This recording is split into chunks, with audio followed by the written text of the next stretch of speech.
Hello dear students, इस video lecture में हम अनबैलेंस्ड असाइनमेंट प्रॉब्लम के बारे में डिस्कस करेंगे एंड किसी अनबैलेंस्ड असाइनमेंट प्रॉब्लम का सॉल्यूशन हम फाइंड आउट करेंगे। तो देखते हैं कि what about unbalanced assignment problem और how to get solution of unbalanced assignment problem by applying the Hungarian method.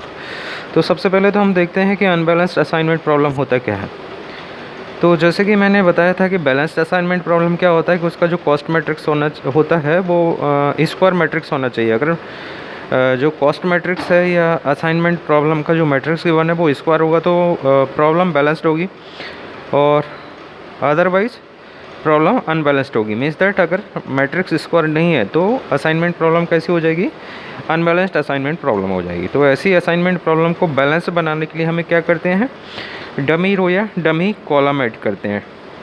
तो डमी रो कब ऐड करना है, तो डमी रो जब ऐड करना है जबकि number of rows is less than to number of columns, तब हमें डमी रोज़ ऐड करना है। और उस डमी रो के सारे जो एलिमेंट्स होंगे वो जीरो एलिमेंट होंगे, या सारे सेल ऐसे होंगे कि उनमें जो एलिमेंट होंगे वो सारे जीरो होंगे। ठीक है। डमी कॉलम या डमी कॉलम्स कब ऐड करना है, तो डमी कॉलम तब ऐड करना है जबकि नंबर ऑफ़ कॉलम्स कैसे हैं, is less than to number of rows होंगे। ठीक है। तो नंबर ऑफ़ कॉलम्स को नंबर ऑफ़ रो बनाने के लिए जितने कॉलम चाहिए, एक या दो, उतने हम डमी कॉलम ऐड कर देते हैं, right, with zero cost. So that's क्या हो जाएगा, जो अनबैलेंस्ड प्रॉब्लम है वो बैलेंस प्रॉब्लम में कन्वर्ट हो जाएगी। देन फर्दर हम हंगेरियन मेथड अप्लाई करने के लिए जाएंगे। तो वही मैंने बताया, वो सब डेफिनेशन में जो मैंने बताया कि any assignment problem is said to be unbalanced if number of rows and number of columns are not equal, that is if cost matrix is not a square matrix. To make it balance be add dummy row और dummy रोज, यानी कि एक रो की ज़रूरत है तो एक रो add करेंगे, और टू और मोर देन टू रोज़ की ज़रूरत है तो टू और more than two rows add करेंगे, और डमी कॉलम और dummy columns with zero cost cell.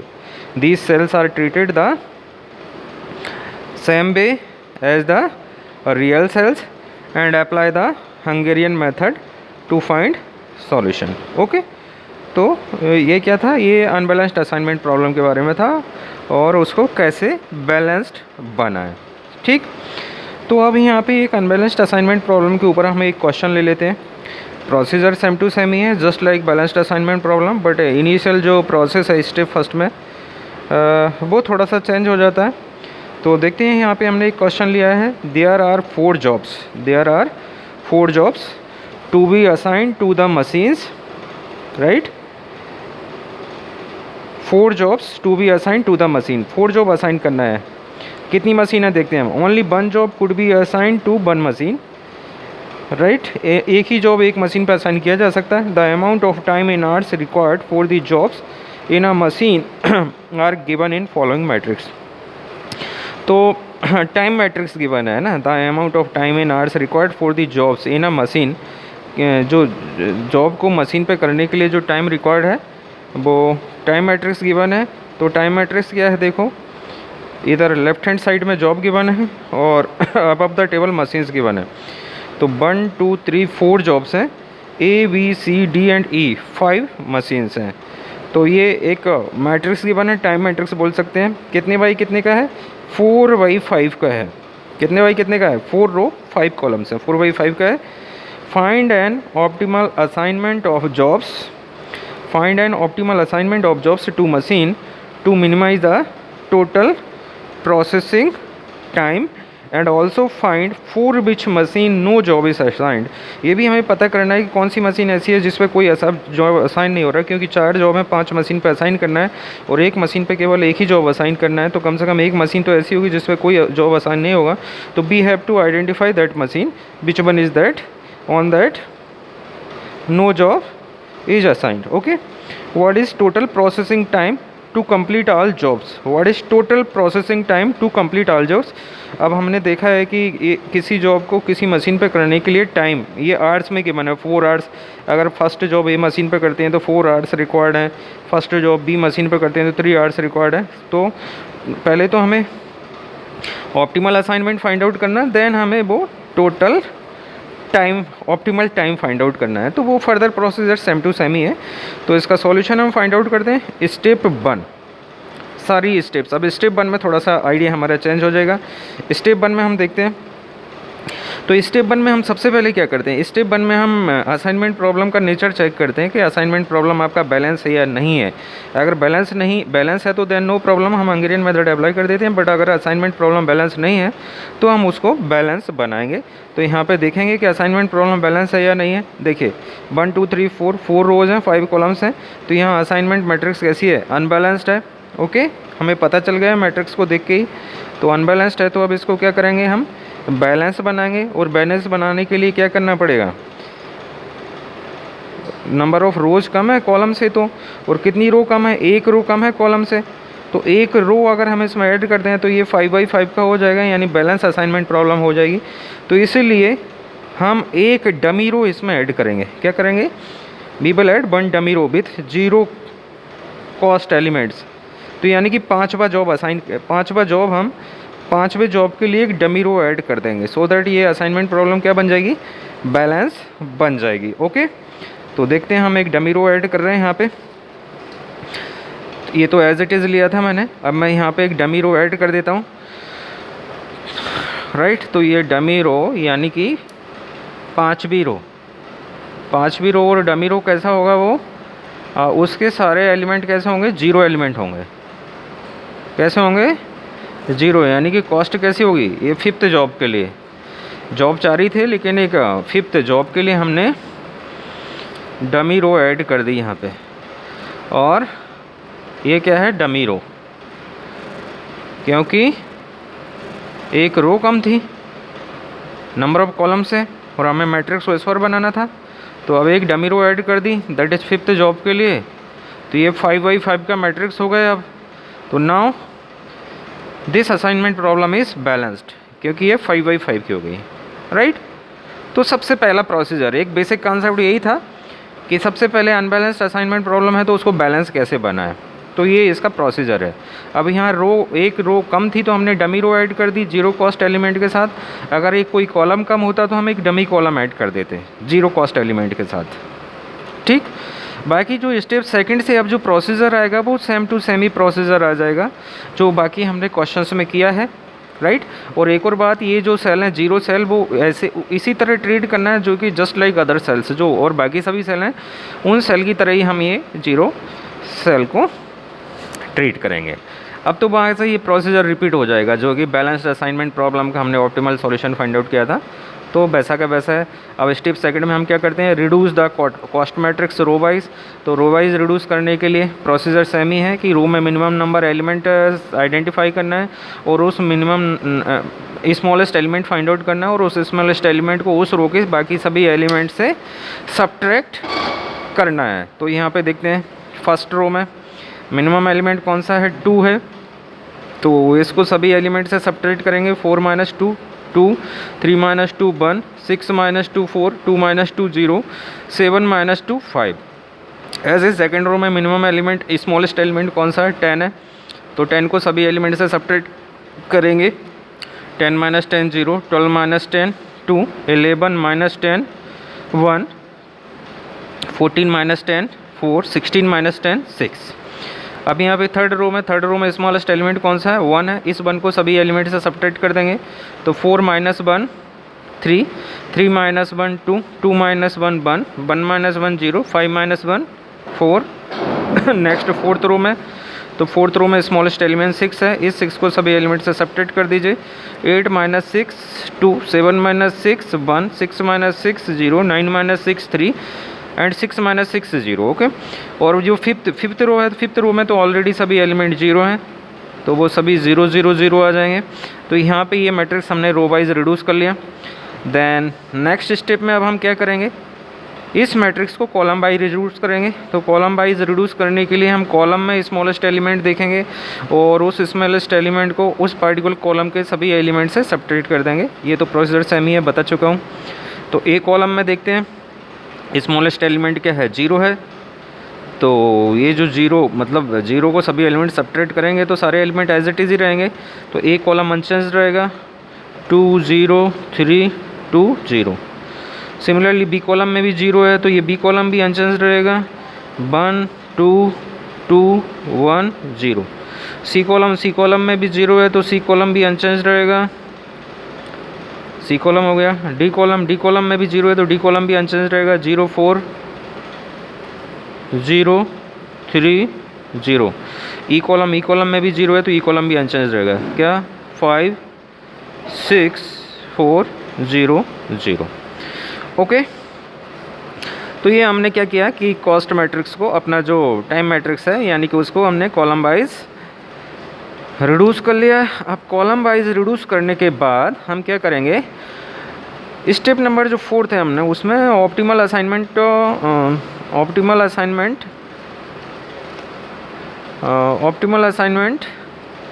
Determine करने के लिए जाएंगे। तो ऑप्टिमल असाइनमेंट डिटरमिन करने के लिए यानी असाइनमेंट बनाएंगे तो हम पहले तो ये मैट्रिक्स एज इट इज़ ही लेंगे।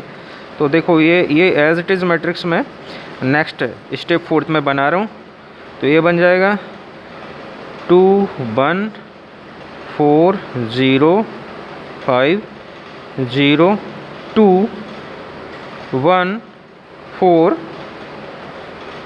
6 3 2 1 0 4 2 1 0 3 0 0 0 0 0 0।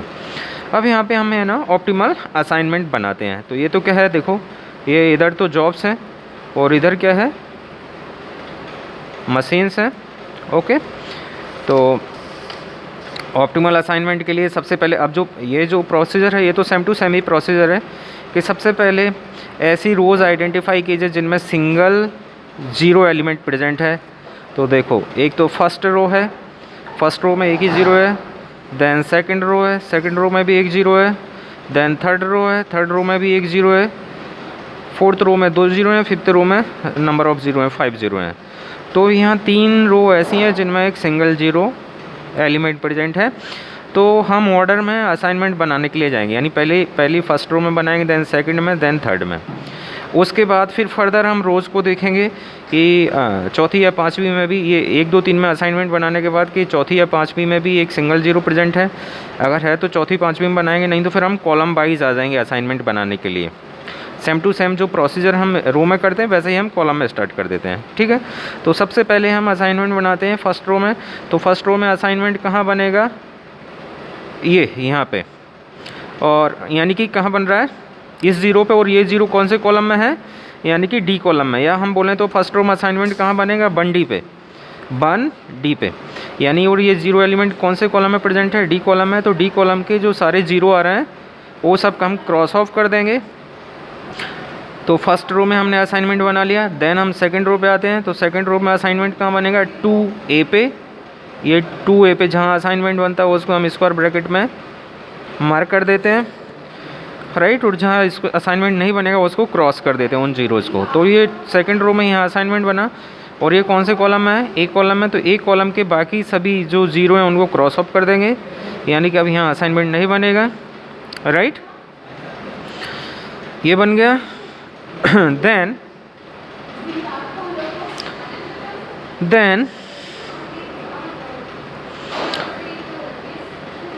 हम क्या करने के लिए जाएंगे, अब देखो रो वाइज, यानी कि ये सेकंड में भी बन गया, बट थर्ड रो में बनना था। तो थर्ड रो में ये ऑलरेडी हमारा जो 0 है, फर्स्ट रो में जब हमने असाइनमेंट बनाया तो यहाँ पे ये 0 क्रॉस ऑफ हो गया।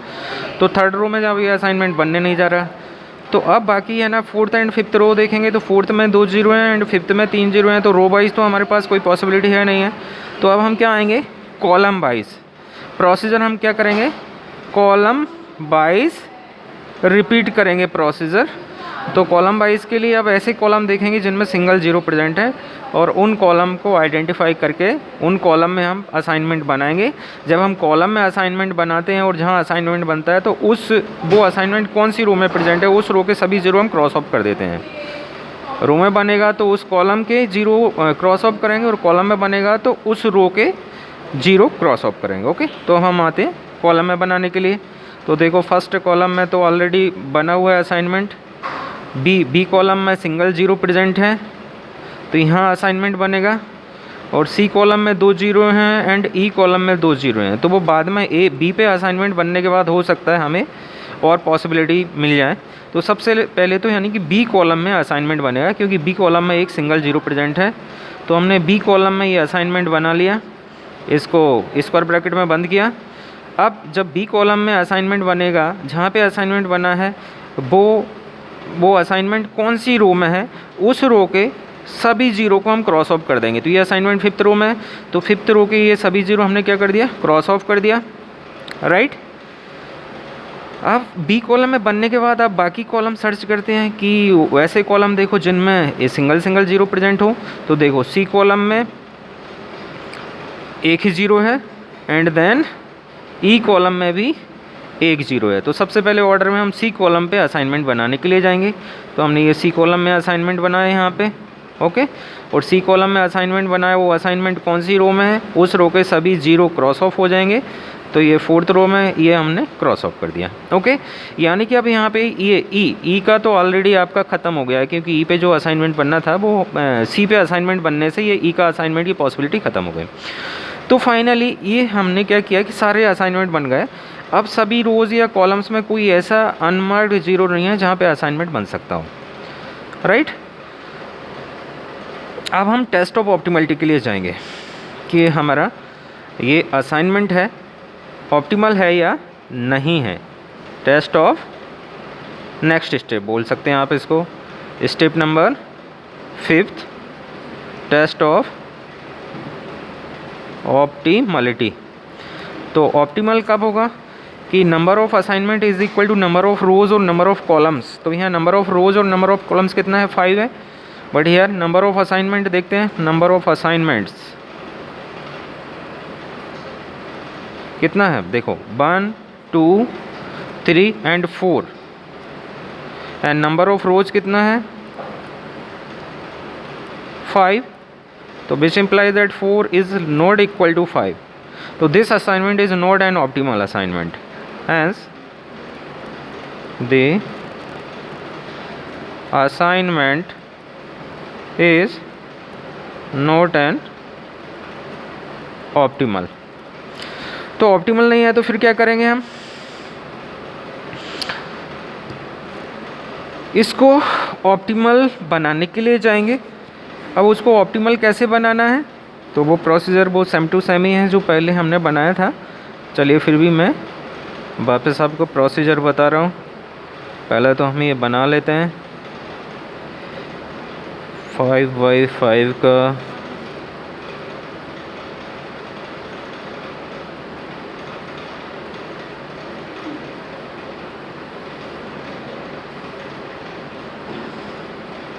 यानी क्या करेंगे है ना, ऑप्टिमल असाइनमेंट बनाने के लिए हम क्या है कि इसको मस्ट को इम्प्रूव करेंगे। इम्प्रूव करने के लिए क्या करते हैं हम है ना, we draw the lines horizontally and vertically by covering minimum number of zeros, minimum number of lines by covering all zeros, okay. तो ये देखते हैं हम। तो पहले तो सारे एलिमेंट एज इट इज़ ले लेते हैं, 2 1 4, ये 0, ये 5, ये 0 2 1 4 6 3 2 1 0 4 2 1 0 3 0 0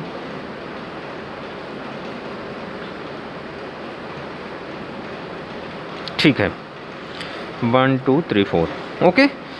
अब क्या करते हैं हम इसको टेस्ट ऑफ ऑप्टिमल नहीं है, ये हमारा असाइनमेंट ऑप्टिमल नहीं है, तो क्या इसको ऑप्टिमल बनाने के लिए जा रहे हैं, यानी कि हम अपने सॉल्यूशन को इम्प्रूव करने के लिए जा रहे हैं। जो असाइनमेंट मतलब ऑप्टिमल बनाने के लिए जो प्रोसीजर है, तो हम यहाँ क्या कर रहे हैं, minimum number of lines draw करने के लिए जा रहे हैं। तो जो लाइन ड्रॉ करने का प्रोसीजर है वो मैंने आपको पिछले वीडियो लेक्चर में बताई था।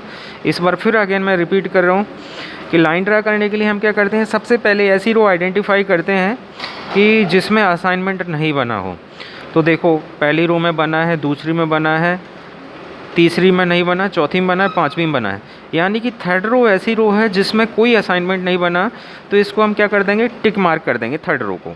ऐसी रो जिसमें कोई असाइनमेंट नहीं बना है, देन उस रो में 0 देखेंगे हम, क्योंकि 0 मतलब पॉसिबिलिटी है ना, वहाँ असाइनमेंट बन सकता है। जिस मार्क्ड रो है उस मार्क्ड रो में हम 0 देखेंगे और वो 0 कौन से कॉलम में आ रहे हैं उस कॉलम को मार्क कर देंगे। तो देखो ये हम चले इसमें, तो यहाँ ये 0 है और 0 कौन से कॉलम में आ रहा है, डी कॉलम में आ रहा है, तो ये हमने इसको डी कॉलम को मार्क कर दिया। अब जो मार्क्ड कॉलम है उसमें कौन सी जगह पे असाइनमेंट बना है और वो कौन सी रो में है उस रो को हम मार्क कर देंगे। तो इसमें देखो देखो देखो देखो यहाँ असाइनमेंट बना है और वो कौन सी रो में आ रहा है, फर्स्ट रो में है, तो हमने ये फर्स्ट रो को मार्क कर दिया, राइट। फर्स्ट रो को हमने क्या कर दिया, मार्क कर दिया है। तो ये हमारा जो प्रोसीजर था मार्किंग वाला वो पूरा हो गया है। अब क्या करेंगे, हम रिवाइज मैट्रिक्स फाइंड आउट करने के लिए जाएंगे। किसके लिए जाएंगे, रिवाइज मैट्रिक्स के लिए। तो स्टेप 6 में हम देखते हैं, स्टेप 6 रिवाइज मैट्रिक्स। ओके, तो रिवाइज मैट्रिक्स के लिए ये हम मैट्रिक्स बना लेते हैं पहले।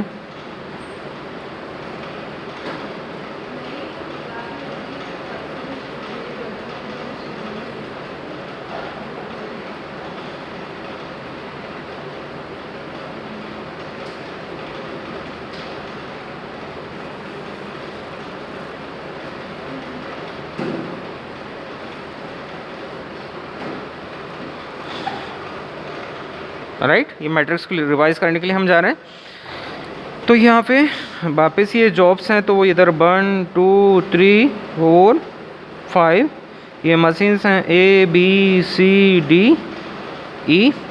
अभी मैं एज इट इज़ बना रहा हूँ, है ना, 2 1 4 देन 0 देन 5 ये मार्केट रो है।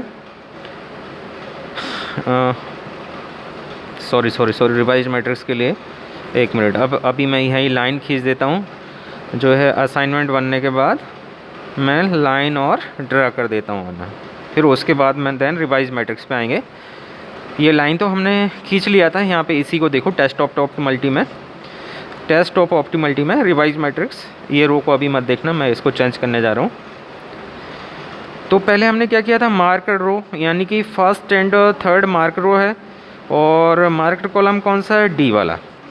तो अब क्या करते हैं, हम लाइन हॉरिजॉन्टल लाइंस खींचते हैं कौन सी रो से, जो अनमार्क्ड रो हैं। तो यहाँ पे अनमार्क्ड रो कौन सी है, देखो 2nd 4 and 5th। 2nd row unmark है, 4th रो अनमार्क है, 5th रो अनमार्क है। तो अनमार्क्ड रो के थ्रू हम क्या करते हैं, हॉरिजॉन्टल लाइन ड्रा कर देते हैं। तो 2nd रो अनमार्क्ड रो थी, तो इससे हमने हॉरिजॉन्टल लाइन ड्रा की। 4th रो अनमार्क थी, तो 4th रो से हमने हॉरिजॉन्टल लाइन ड्रा की। 5th रो अनमार्क रो थी, तो 5th रो से हमने हॉरिजॉन्टल लाइन ड्रा की। तो we draw the line through all unmarked rows and through out all marked columns. तो मार्क्ड कॉलम कौन सा है, ये वाला डी। तो ये हमने ये मार्क्ड कॉलम से भी हमने एक लाइन खींच दी। ओके, तो ये लाइन 1, लाइन 2, ये line 3 and this one is line 4। अब प्रोसीजर क्या है, या अब स्टेप 6 पे आते हैं हम रिवाइज मैट्रिक्स के लिए। तो प्रोसीजर क्या कहता है कि लाइन खींचने के बाद जो मैट्रिक्स है उसमें अनकवर्ड एलिमेंट से देखो पहले, और उन अनकवर्ड एलिमेंट में सबसे छोटा एलिमेंट लाइन ड्रॉ करने के बाद जो मैट्रिक्स है उस मैट्रिक्स में अनकवर्ड एलिमेंट्स देखो and smallest element amongst all uncovered elements. देखिए तो अनकवर्ड कौन से हैं, 2 1 4 3 2 1 5 एंड 6 ये अनकवर्ड एलिमेंट है। और इनमें सबसे छोटा एलिमेंट कौन सा है, देखो 1 आ रहा है। तो स्मॉलेस्ट एलिमेंट को क्या करते हैं, ये 1 मिल गया, इसको सारे अनकवर्ड एलिमेंट से हम क्या करेंगे, सबट्रैक्ट करेंगे। और जो इंटरसेक्शन एलिमेंट है वहाँ पे हम इसको ऐड कर देंगे। तो इंटरसेक्शन एलिमेंट कितने हैं, यहाँ पे 4 है, ये 3 है और ये 0 है, यहाँ पे हम ऐड कर देंगे। तो ये जो स्मॉलेस्ट एलिमेंट है इसको सभी अनकवर्ड एलिमेंट से सब्ट्रैक्ट करेंगे एंड जो इंटरसेक्शन एलिमेंट है वहाँ ऐड करेंगे और जो बाकी कवर्ड एलिमेंट है वो एज इट इज़ रहेंगे। तो ठीक है, देखो यहाँ चेंज करता हूँ। अब 2 - 1 तो ये 1 आ गया है यहाँ पे, 1 - 1 0, 4 - 1 3, 4 - 1 3 और ये 0 तो एज इट इज़ ही रहने वाला है, ये 0 मैंने कर दिया अभी, एज इट इज़ रहने वाला है। देन 5 - 1 4, 5 - 1 क्या हो गया, 4 हो गया। देन ये 0 एज इट इज़ रहेगा, 2 1 पर इंटरसेक्शन एलिमेंट 4 है तो 4 + 1 क्या हो जाएगा, 5 और 6 एज इट इज़ रहेगा। 3 - 1 अनकवर्ड है तो 2, 2 - 1 1, 1 - 1 0 और ये 0 एज इट इज़ रहेगा और 4 - 1 3 और ये 2 1 0, 3 + 1 4 हो जाएगा। देन ये 0 एज इट इज़ रहेगा। देन ये 0 0 0 और ये 0 + 1 इंटरसेक्शन एलिमेंट है ना यहाँ पे, तो यहाँ पे 0 + 1 1 हो जाएगा और ये 0 हो गए। ओके, तो ये हमें मिला 1 0 3 0 4 0 2 1 5 6 2 1 0 0 3 2 1 0 4 0 0 0 0 1 0, राइट।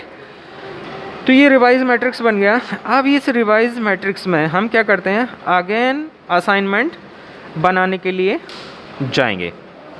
स्टेप 7th में हम क्या करेंगे, अगेन असाइनमेंट बनाने के लिए जाएंगे। ये तो मैट्रिक्स रिवाइज हो गया या रिड्यूस कर लिया, अब इसमें हम अगेन असाइनमेंट बनाने के लिए जाएंगे। ओके, तो अब असाइनमेंट बनाने का प्रोसीजर वही है।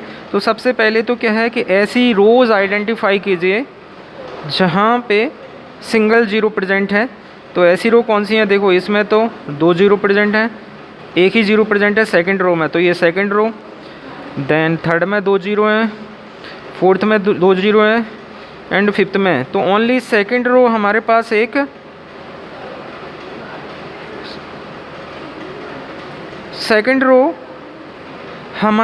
एक ऐसी रो है जिसमें कि ओनली सिंगल 0 प्रेजेंट है। तो सबसे पहले हम सेकंड रो में असाइनमेंट बनाएंगे। तो ये सेकंड रो में हमने असाइनमेंट बनाया। अब ये सेकंड रो में जो असाइनमेंट बना है वो कुछ कॉलम में आ रहा है, एक कॉलम में, तो इस कॉलम के बाकी सभी 0 को हम क्रॉस ऑफ कर देंगे, राइट। तो ये क्रॉस ऑफ कर दिया हमने। अब कोई ऐसी रो है कि जहाँ पे असाइनमेंट बन सकता है यानी सिंगल 0 आ रहा हो, तो ऐसी सिंगल 0 वाला कोई भी, यहाँ 2 0 हैं, यहाँ 2 0 हैं, यहाँ भी 2 0 हैं, यहाँ 3 0 हैं। ओके, तो अब हम क्या करते हैं, अब हम फिर कॉलम वाइज चले जाते हैं असाइनमेंट बनाने के लिए। हम क्या करेंगे, कॉलम वाइज चले जाएंगे। तो अब हम ऐसे कॉलम सर्च करेंगे कि जहाँ पे सिंगल 0 प्रेजेंट हो, ऐसे कॉलम देखेंगे। तो ऐसे कॉलम में देखो, बी कॉलम में 2 0 हैं, सी कॉलम में 3 0 हैं, डी कॉलम में 2 0 हैं और ई कॉलम में कितने हैं, 2 0 हैं। ओके, तो सबसे पहले हम बी कॉलम में 2 0 हैं, क्योंकि अब रो वाइज भी और कॉलम वाइज भी बात तो वही है। तो सबसे पहले हम बी कॉलम में असाइनमेंट बनाएंगे क्योंकि यहाँ पे 2 0 प्रेजेंट हैं। और बी कॉलम में असाइनमेंट सबसे पहले अब आर्बिट्रेरी कहाँ बनेगा, ये यहाँ पे कहाँ बनेगा, यहाँ पे, क्योंकि बी कॉलम में हम सबसे पहले जो 0 है वो फर्स्ट रो में है, देन फिफ्थ रो में है, तो है ना। अब ऑर्डर वाइज क्या है, फर्स्ट प्रेफरेंस किसको देंगे, इसी को देंगे। तो फिर बी कॉलम में हमारा असाइनमेंट बनेगा कहाँ पे, फर्स्ट रो में। तो ये हमने बी कॉलम में असाइनमेंट बनाया फर्स्ट रो में, और ये असाइनमेंट किस रो में प्रेजेंट है, फर्स्ट रो में। तो इस रो के सभी 0 एलिमेंट को हम क्रॉस ऑफ कर देंगे, सभी 0 एलिमेंट को हमने क्या कर दिया, क्रॉस ऑफ कर दिया। ओके, देन अब देखिए आप, है ना, बी कॉलम में असाइनमेंट बनने के बाद अब और कौन सा कॉलम है जिसमें कि सिंगल 0 हो, बी में बन गया। तो अब बी में सिंगल 0 है, लेकिन बी में तो ऑलरेडी बन चुका है, तो बी को हम काउंटर नहीं करेंगे अभी। सी कॉलम में 3 0 प्रेजेंट है, नहीं करेंगे। डी कॉलम एक ऐसा है जिसमें कि ओनली सिंगल 0 प्रेजेंट है, इसलिए अब क्या करेंगे, हम डी कॉलम में असाइनमेंट बनाएंगे। किस में बनाएंगे, डी कॉलम में हम